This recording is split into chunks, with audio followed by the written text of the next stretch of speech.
on my Twitter handle, as well as my photograph was recognizable, whereas so many of the people there had some strange Twitter name, didn't have their real name, and a photograph that wasn't related to who they were. So it was almost impossible to see who they were, and you had to try and remember the handle as well as try and patch who you've been talking to. So yeah. So they're making it more complicated than it need be. Yeah, exactly. Yeah. In all things, keep it simple, and people might understand more. Also, in your Twitter profile, you've got the opportunity to put one link, haven't you, out of the profile to somewhere else. Where should that go to? Well, preferably to your website, but it could be any page on your website that you want to. A lot of people will put it to a landing page, and I think a big mistake that people make is that they'll put it onto a squeeze page that expects you to opt in, which I think puts people off, because if somebody's just followed you and they want to find out more information, and you saying, I'm not going to tell you anything unless you give me your email address, you're potentially missing out on a good relationship. So, yes, you could have a landing page that, you can see who's come from where, and maybe give a special offer, to people who come in through Twitter. But be careful about blocking people or setting up barriers that don't need to be there. So mine just goes straight through to my blog, because I've got useful tips on my blog. So that's where it goes. Some small businesses won't have a website, and in that case, I normally recommend that they use the LinkedIn page, because of their LinkedIn profile, because that's probably the best representation of who they are. So yeah, agreed. Basically, you've got your profile set up, and you've got nobody following you, and you're not following anybody. How do you actually build a following from nothing? Okay. Where do you start? It's such a long time ago. Okay. Where you would start is the first. Well, I mean, Twitter gives you some recommendations when you get started, but I always suggest to people that you actually put some content out there, even if it's like, this is my very first tweet, or just started on Twitter, something, so that people can see that you're new. I would also make sure that you've got your photograph up and you've written your bio before you start following people. But the quickest way to get followers is to follow people first. It gives you control. You can have an idea of who you want to reach and who you want to get to, and go and seek them. I normally say start with people you know in real life. So if you've gone out networking and you've got lots of business cards, try and find those people on Twitter. Sometimes I think you can download your email addresses, and I think some of Facebook or Google connections will come up, and it's been a while since I've set it up from scratch. So there are ways to actually find people that you know already. And then I always say, probably local people you're more likely to have a coffee with are probably quite good. Or if you have if you are a personal trainer, you might actually do a search in the word personal trainer and follow some other personal trainers, so you can see what they're doing on Twitter. Right. So follow people in your own industry. And then what about keyword searches, looking for people who might be your potential customers? Yeah, I think the first thing is, when you go to right from the start, when you're getting started, is to actually just start observing, paying attention, learning how it all works. Don't. I see a lot of mistakes that small businesses make, and what they do is okay, I'm going to get onto Twitter to promote my business, and then they think Twitter is this free advertising tool, and all they do is spew out sales pitches to people. Come buy my product, or discount, or buy from me. My shop is here or there. Sort of like whatever. And it's why would anybody follow that? And I think you almost, with any community, you need to know what the etiquette is, and you need to get a feel for what's what. So I always recommend that you just start learning how to have conversations, how to tweet, and do those things. That, that's obviously if you're getting started.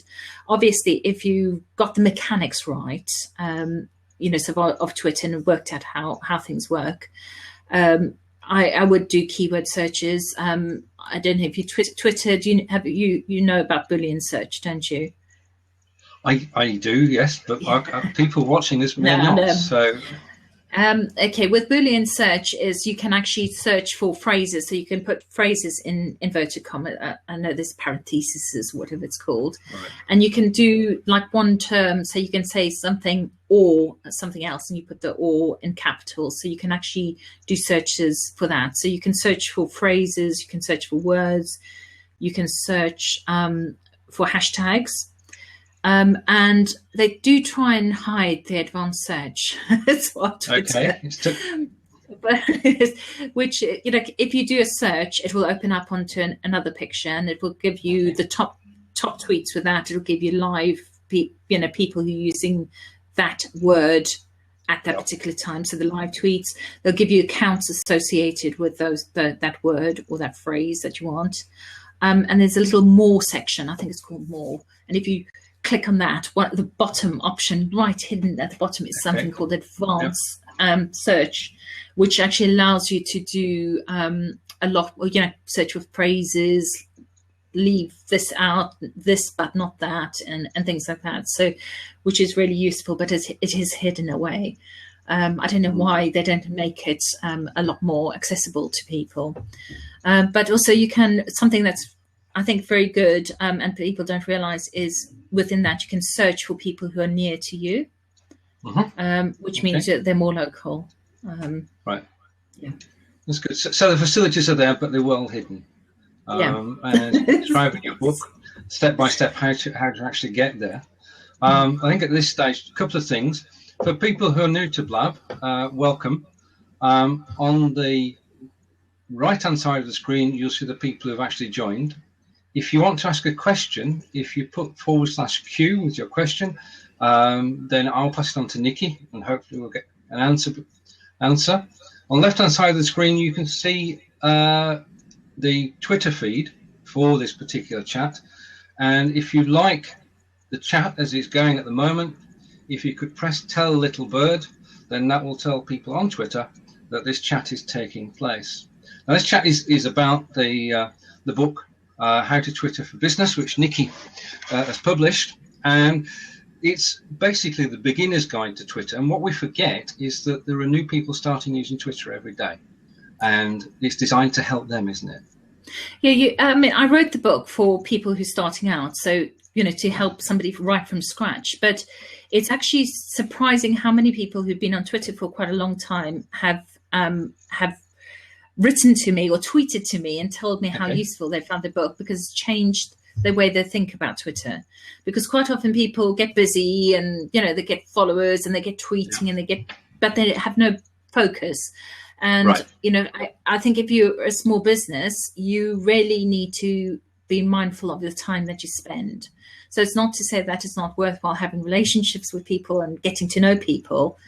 But if you're spending all your time chit-chatting and actually never telling anybody that something about your business, or helping people to find out more about you, you're not going to get the same results. It's not to say that you have to be business mode all the time. So you need a plan of some sort. You do, with everything, you need a bit of a strategy. You need to. Well, I was going to say, dare I say, a lot of business people haven't really thought about, what their message is, because they have a passion or they find something they really like doing and they get on doing it, and they've maybe don't have a background in marketing or sales, whatever, so they don't know how to market themselves. So, you can get lucky and, some people will refer you and sort of like lots of goodwill. I'm going to assume everybody's good at what they do. But quite often people aren't focused on who they are, and they will say things like, I want to market to everybody, or everybody's my customer.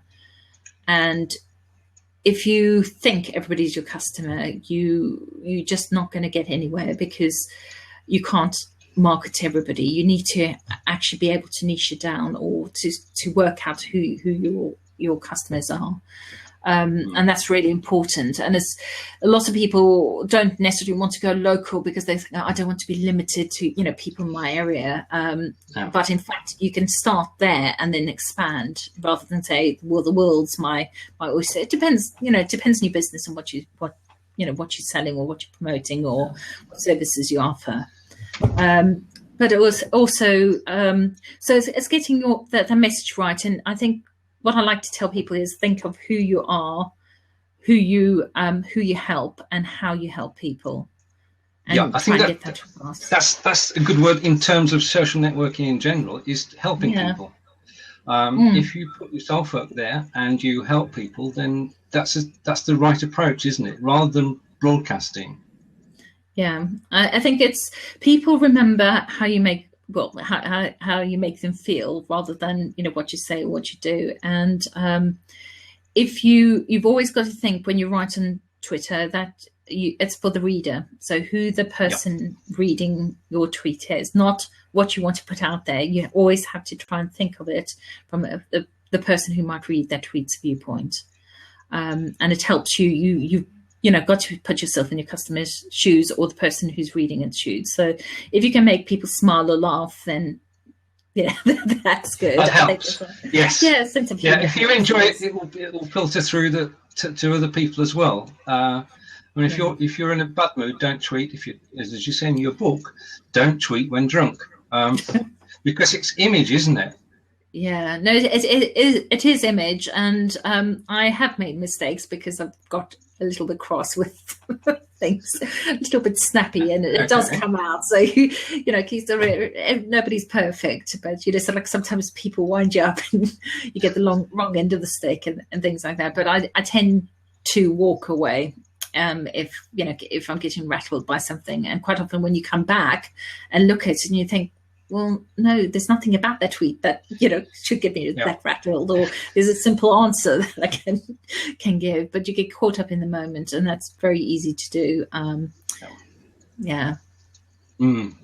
Now, I noticed about 6 weeks ago you joined a website called Empire Avenue. I was wondering how long you would be. It's taken me 17 minutes to get there. Just a short mention. What do you think of the site? Because you seem to have taken to it like a duck to water.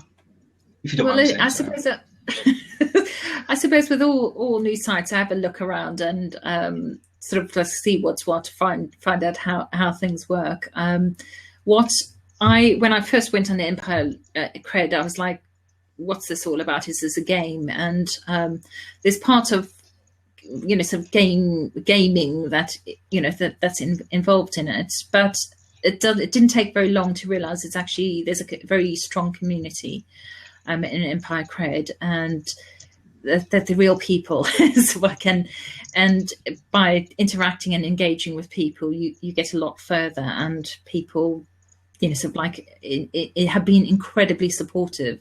I've been blown away by just how much attention I've got, or sort of like interaction.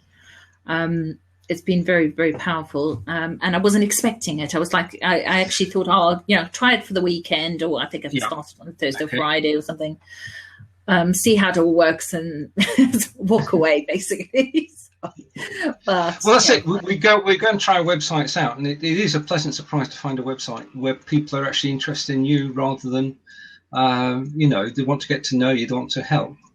And I think that's one of the things about Empire, that it is a game. First of all, it's a shares game.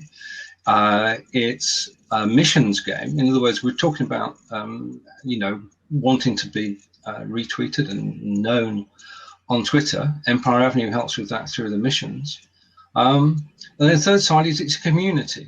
And although I've been on there 4 years. 4 years playing one game is quite a stretch, really. But as Skip says, they are real and cool people. I think what has surprised me, because I haven't set any missions to say, interact with my tweet or whatever, or go and visit this page or that page. And yet it's had a major impact on social media activity. I've noticed people, the Empire.Kred people that I know, following me on Twitter and on Google Plus and Instagram and various other things. So there's lots of love being shared among Empire.Kred people. Yeah. So, I mean, that's had a major knockout. And also my cloud score went up quite dramatically since I joined Empire.Kred. So, which I wasn't expecting either. So, no. Because it is a byproduct, isn't it, of actually being on Empire.Kred. You become more engaged elsewhere. As you say, Facebook, Twitter, Instagram are all linked in. And you mentioned your cloud score a moment ago. Of course, you also have a cred score. Yeah. And one of the things I like about Empire Avenue is the metrics. Because not only do they give you a global score like cloud, but they tell you how you're doing on Facebook, Twitter, Instagram, your Facebook page, and it will show you the actual number doesn't matter, but the trend matters. So if you're looking at those figures, have you found those figures to be of use?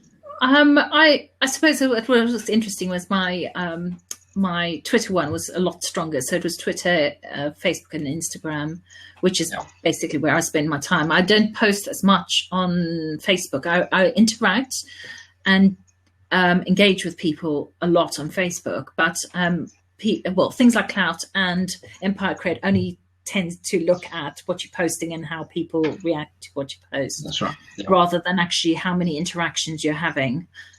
Because I spend a lot of time and I talk to a lot of people on Facebook, but that's not necessarily measured. But sort of like it is interesting. Interesting to see that part. Yeah.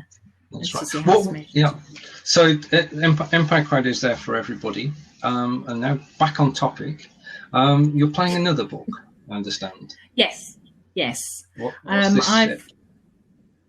The book I'm writing is Social Selling for Small Business.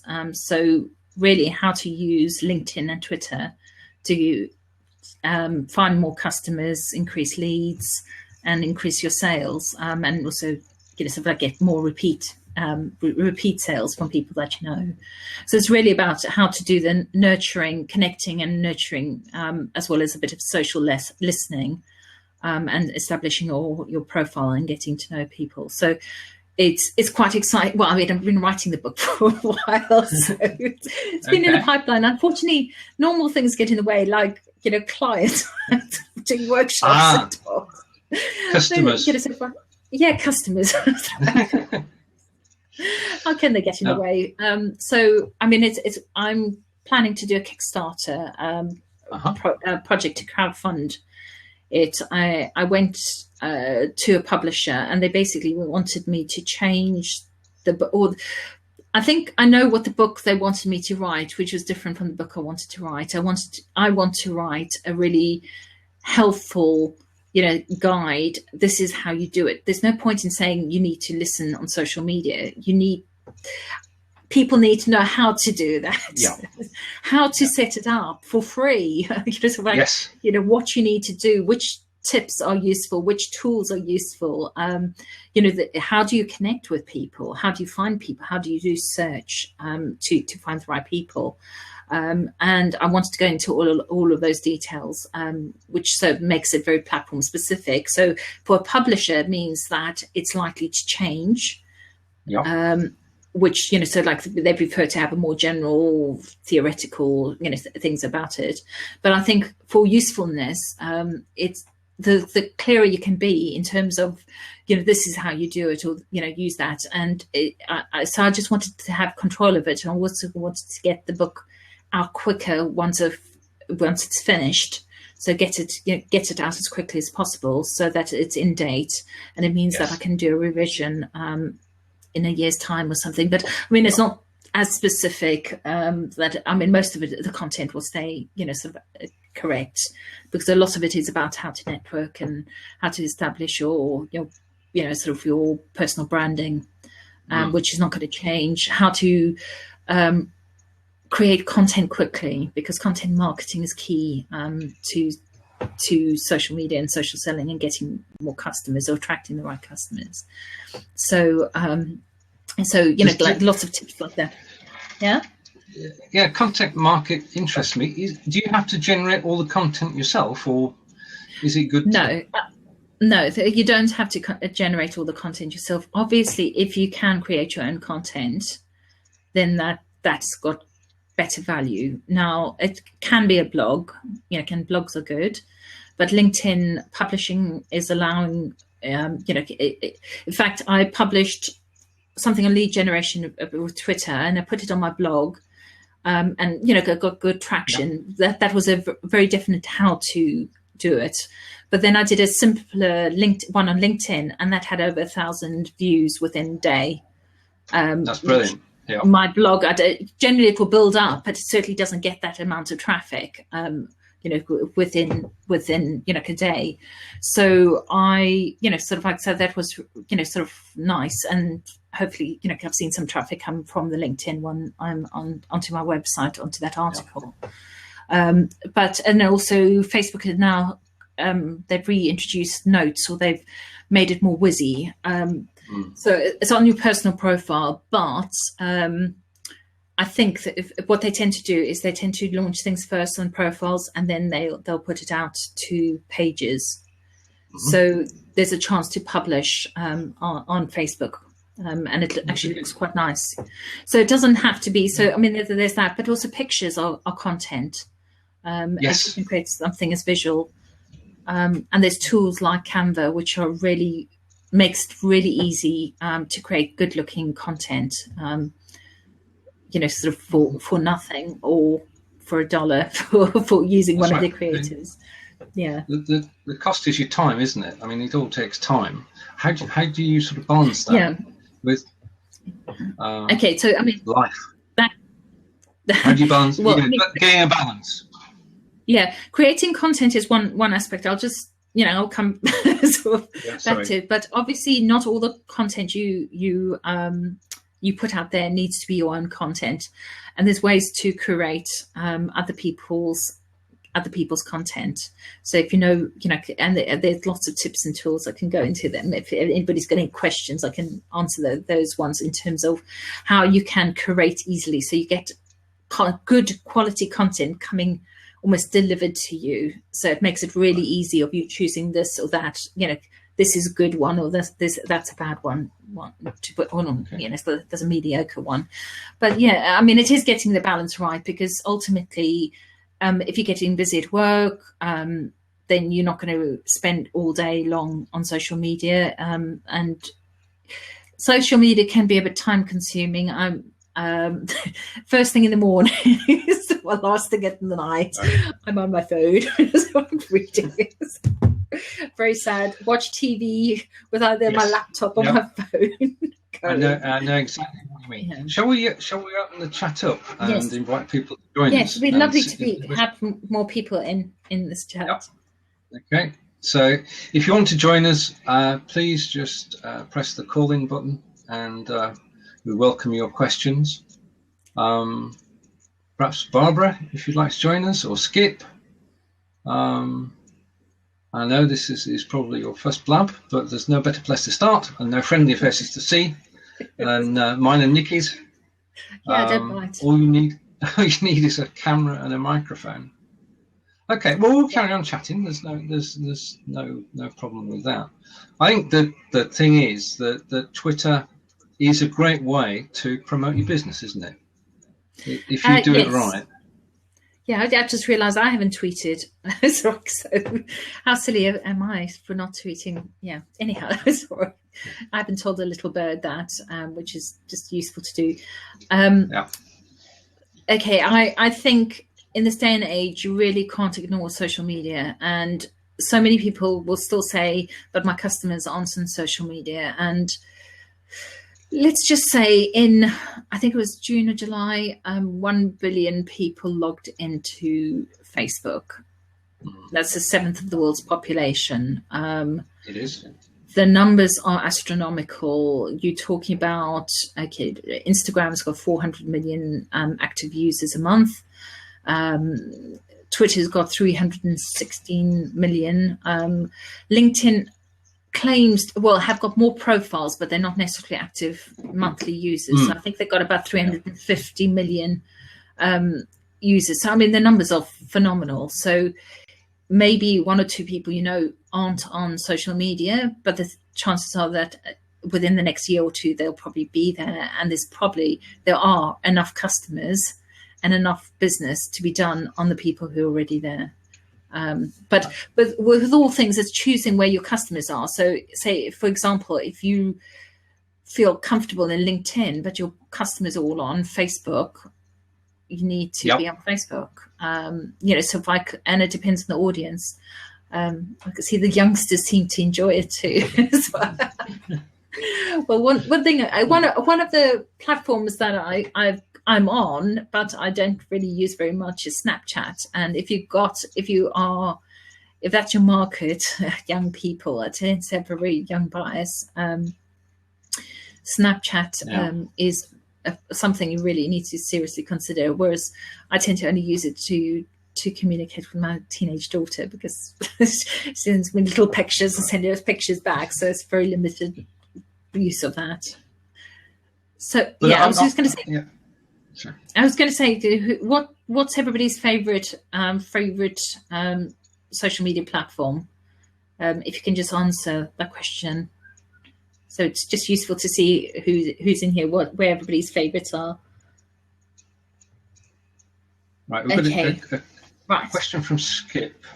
What about cross-linking social media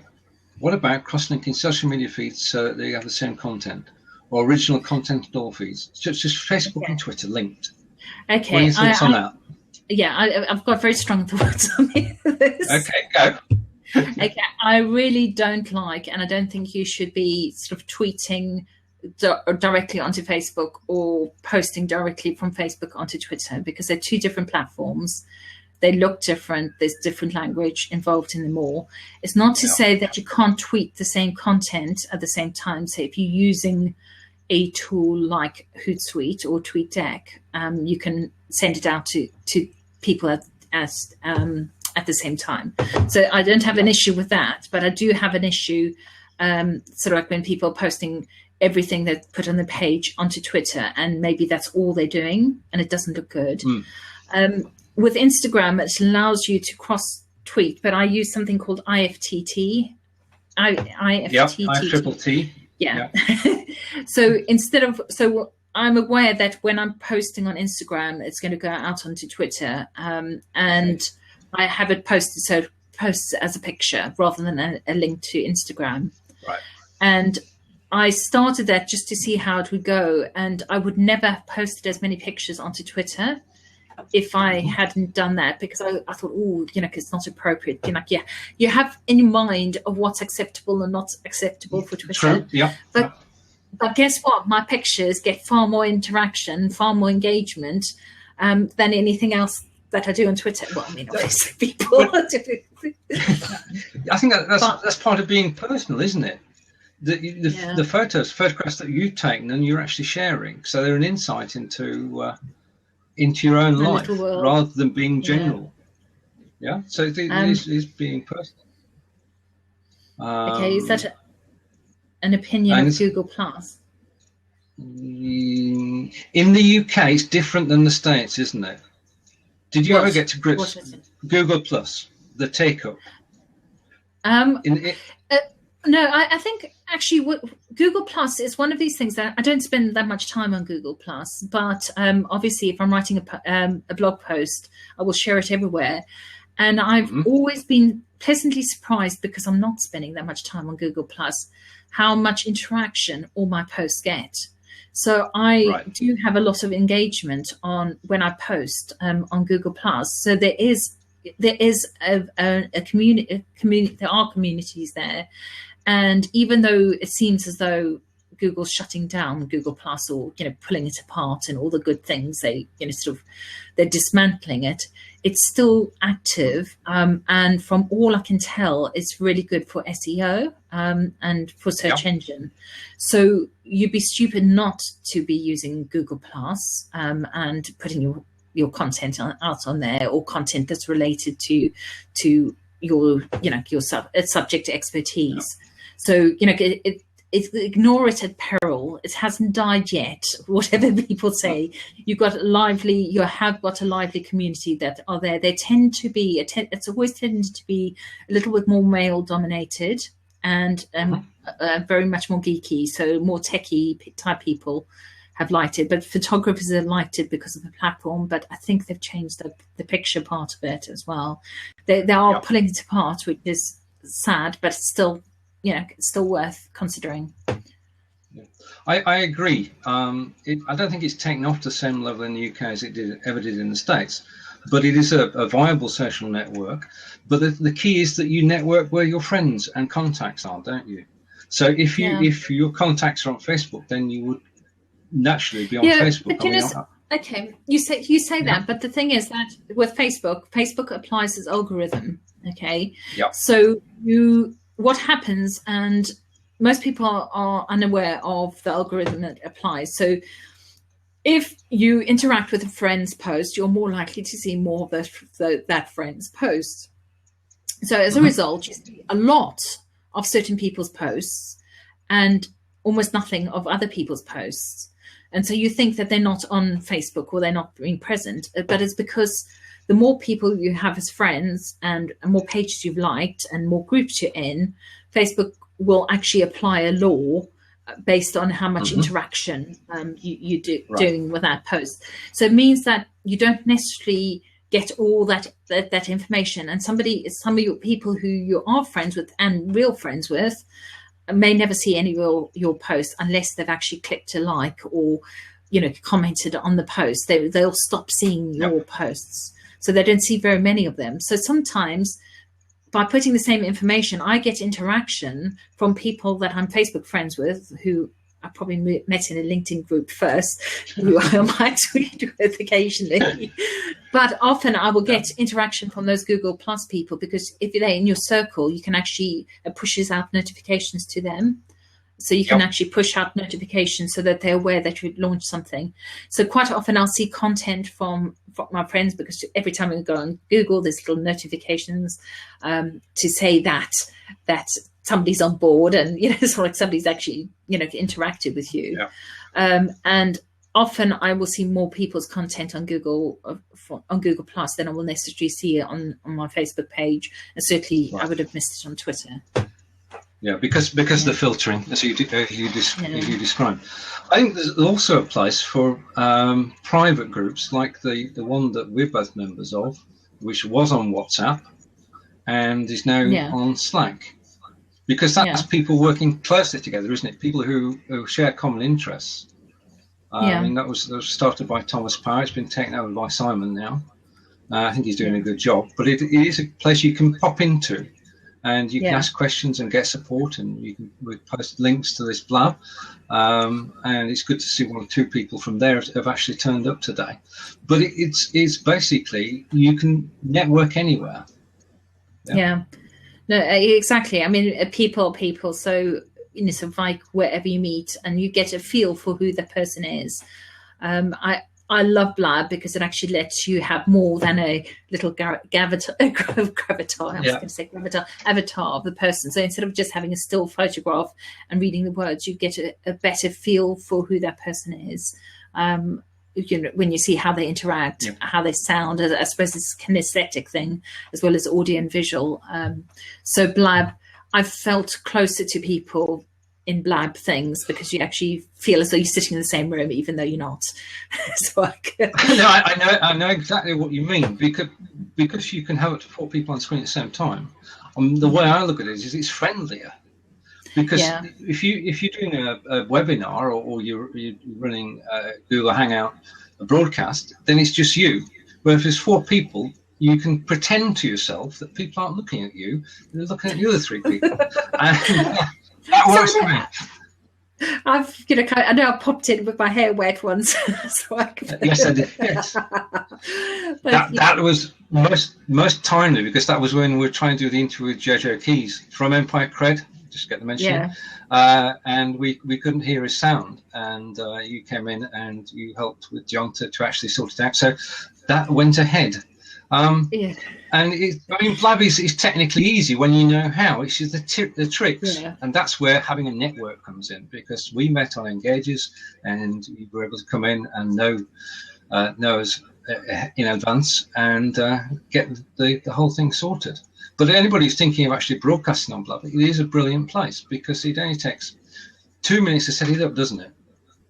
Yeah, I mean, it's very quick, and it's very intuitive. And I think Google Hangouts must be suffering a little bit, because this is just Google Hangouts is quite often I've been invited to things and you think, well, how the hell do I actually see it?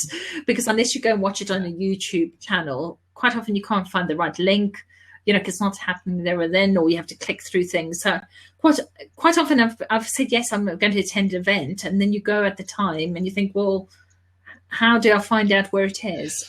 Whereas this, it's one link.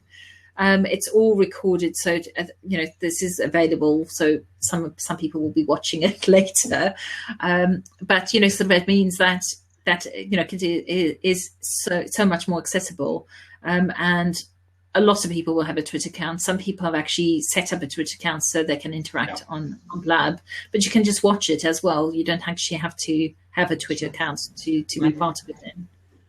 I mean, you can watch it live as people are now, but after the event, there will be sent to both of us as hosts a download of an MP4 and MP3, so you can turn it into a podcast, or you can turn it into, it is already a video, and you can upload that to YouTube, or indeed to your own website. And in the last week, as we both found out, Blab have announced that you can watch a live Blab from your own website. So we've asked people to come here today, but in future we could send them to our blogs and they could watch it from there, they can comment from there. I think that the way this is going, I just want to say just one thing. This is British black technology. The chap who owns this is British, which is good. It's very rare we can say that, really, if we look at Twitter and Facebook and all the others. Anyway, off my soapbox now. So yeah, Blab's a great way to actually promote and to get in touch with people. Okay, there's somebody trying to come in. Can you see them? Yeah, just a minute. I don't know. And also, I know that. Sorry, A.T. Williams. What's your real name? There's a. Somebody's got a question. Art Williams. Okay. Has got a Twitter question. Yeah. Okay. Welcome, Art. Hi, Stephen. Nice to meet you. Nikki, hello. How are you? Hello. Fine. How are you doing? That's good. I'll get right to the point. I will qualify my appearance here. It's been a while since I've been on Blab, and I noticed that the request to go on thing is a circle now. It's changed since the last time I was on here. Yeah. Anyway, Nikki, I saw your the notification on my desktop that this was something, how to Twitter for business success. And are you the Twitter guru? Well, I've written a book on. I'll do that. Look. Okay. So I've written a book on how to Twitter for business success. I love it. Well, here's what I wanted to ask. Do you, by chance, know what a case study or a white paper is or are? In what context are you talking about? Well, we write them. It's a type of B2B content. Yeah, no, yeah, but why are you asking that question in terms of what? Well, the reason I'm asking that question is because, in your opinion, is if somebody was in that business, and I've written a few case studies, not a lot, but I'm attracted to the idea for various reasons. You know, it's good money. They don't pay as much as a white paper, but they're a lot easier to do. And in my opinion, they're a lot more fun because they're more, actually, they're similar to the background investigations I used to do in the Army, where you're just talking to somebody basically and making notes and writing up a little report about it. But do you think Twitter, the people who make those decisions, the buyers for those kinds of things, in my mind, they're not the people that have a lot of time to waste on mindless social media. Do you think? I mean, no, you could say Blab is mindless social media. No. Okay. Quite often, Twitter is a good place. I think LinkedIn, Twitter together, because you're talking. Who's your target market? That you other businesses. It's a business to business Well, I haven't crossed that river yet, because the market for case studies is really pretty broad. So if I was going to have a market, I'm thinking, since I used to sell signs, the outdoor signs, many years ago, it's a very fascinating business because you get involved with business dreams and ideas. And, well, Mr. Jones, does this represent your business the way you'd like to have it represented to your public? That kind of thing. So if I had to pick a market, that would probably be one of them. But I was curious on your thoughts on going after something like that. Okay, I think LinkedIn and Twitter are very powerful together. So if you have a clear idea of, let's say you think that case studies would be useful for marketing people, and therefore to have a marketing department, it needs to be a certain size company, and you maybe know the type of companies that you want to, that will probably have the right size. If you're going to do case studies or white papers for people. Okay. So I would then go and look for people using LinkedIn, but reach out to them on Twitter, see if they've got Twitter accounts, because people are often a lot more approachable on Twitter and conversations happen a lot quicker. Whereas with LinkedIn, some people are guarded and don't accept invitations from people without knowing them or having done business with them. Whereas Twitter is a lot more open, a lot quicker. Things happen so much faster. So I would use both. I think Twitter is brilliant for finding people who don't know about you already. Because it's going out into the ether, whatever you're tweeting, so people can find it. So it's worth having a look. I would have a look, do searches on Twitter and LinkedIn for the term case studies and white papers, and see what other people are doing, how they're marketing themselves, what type of content they're putting out there. Okay. So you've got an idea of what you could be doing too. Yeah, I hate LinkedIn. I mean, to me, LinkedIn is just such a dirty, just a plate of old spaghetti to me. Okay, LinkedIn is actually very, very powerful, and if you think of it, it's probably the world's most powerful database that you've got access to. Well, I've heard that, but I find the user interface to me is terrible. It has improved, and LinkedIn is looking quite different. So it's becoming more visual. It used to be very staid. It's certainly not a sexy profile, sort of like or sexy, social media platform. But you get real business from it. And I mean, I flew out to the UAE and worked for Crown Prince last June, and that was based purely on my LinkedIn profile. I had no connections in the UAE. I didn't know, anything to do with the business or anything else. And it was solely based on what I'd put on my LinkedIn profile. So, have you written anything about LinkedIn? Yeah, well, basically my book that I'm writing at the moment, which I'm hoping to have out in January, is about social selling for small business. So, and the how to use LinkedIn and how to use Twitter and use them together, because salespeople use the two of them together. And I think it's always good to have a dual. So for some people, Twitter and Facebook would work nicely. Sometimes it's Facebook and Instagram, whatever. But often if you've got a dual platforms that you use, I think because you are dare I say business to business, because we're actually talking people to people, but LinkedIn and Twitter, the obvious ones for business to business to concentrate on. It's not to say that they're the only platforms that you can use, but they're the obvious choice, for a lot of businesses. Yeah. You have the handle that's easiest to grab, and don't worry about the complicated stuff, but use Twitter for the stuff that's easy to use over there. Right? Yeah, that makes sense. Good. How much is that book going to sell for, by the way? Something I would buy. Yeah, basically, the crowdfunding, I'm going to do crowdfunding next month. I'm putting all the things together. So we like £10 to, if you want to buy it early, buy it. But it will be about that sort of, I don't know in dollar terms, but sort of like about $15. Yeah, about $15. Yeah, sure. Yeah, okay. I wish it was available now. I'd buy it. if you need any links or anything, let me know. I'd be happy to help you. I'm setting up blogs again, but I'd be happy to give you some links or something. Well, look, that would be brilliant, because I mean, I know that I need to get, sort of like get as much, behind the crowdfunding as I can when I launch that. So that'd be really useful. Thank you, Art. Okay. Thank you, Art. Thanks very much. Aye. Bye.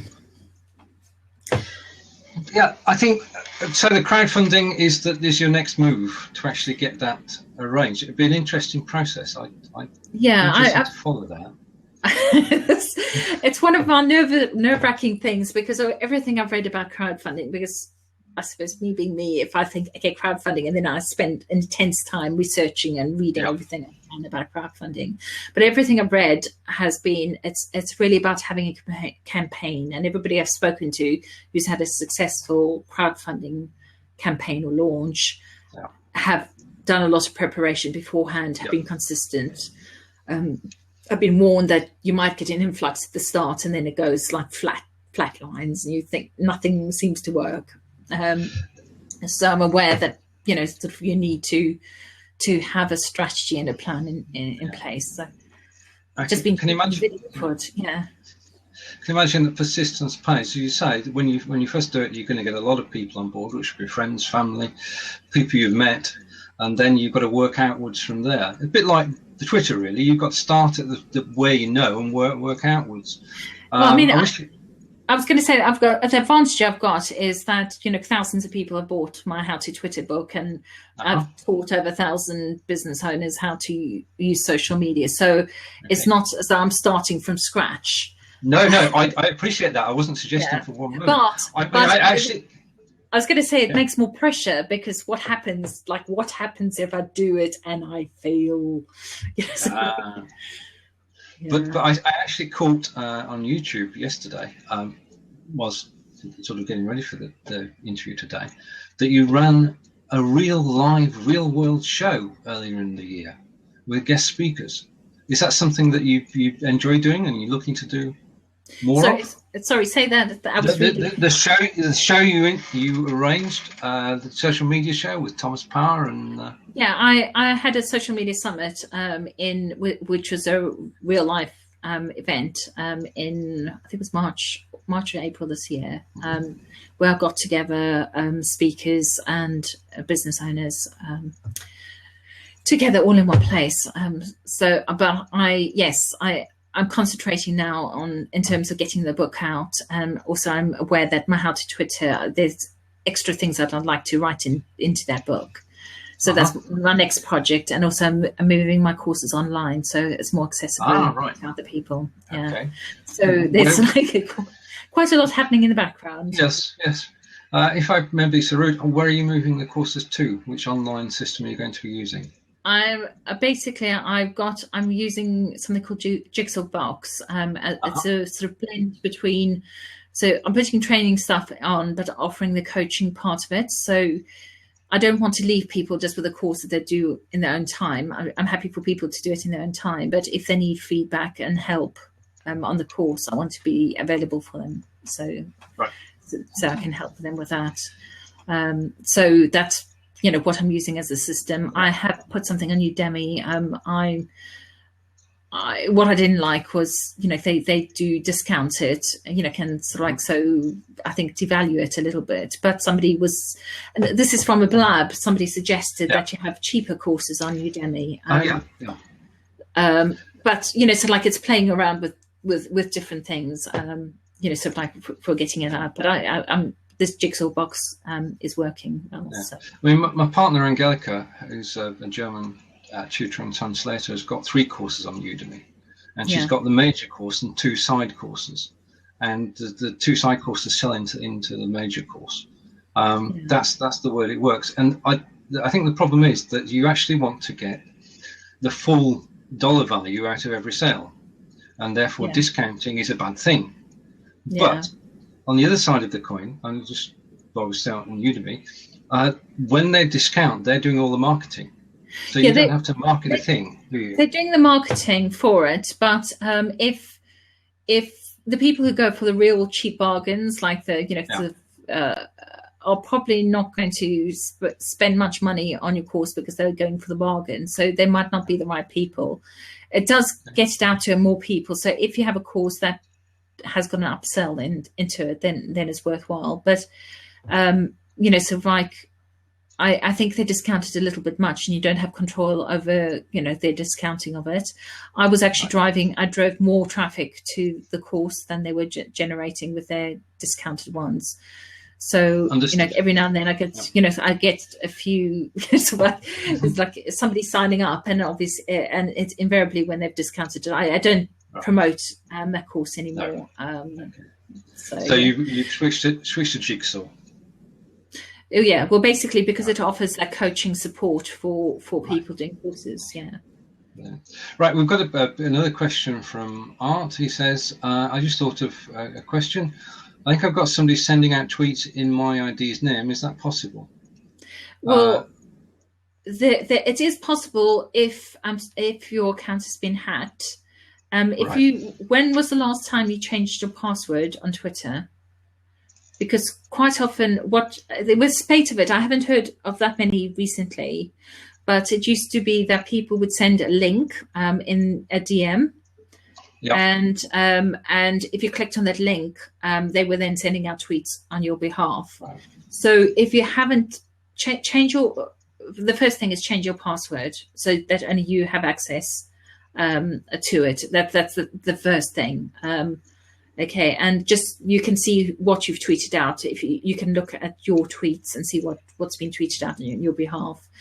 But I would change your password straight away, really. That's good advice. Right, well, it's been a very enjoyable hour. It's been a pleasure meeting you and learning more about Twitter. I thoroughly enjoyed the book. I think we should thank everybody for listening.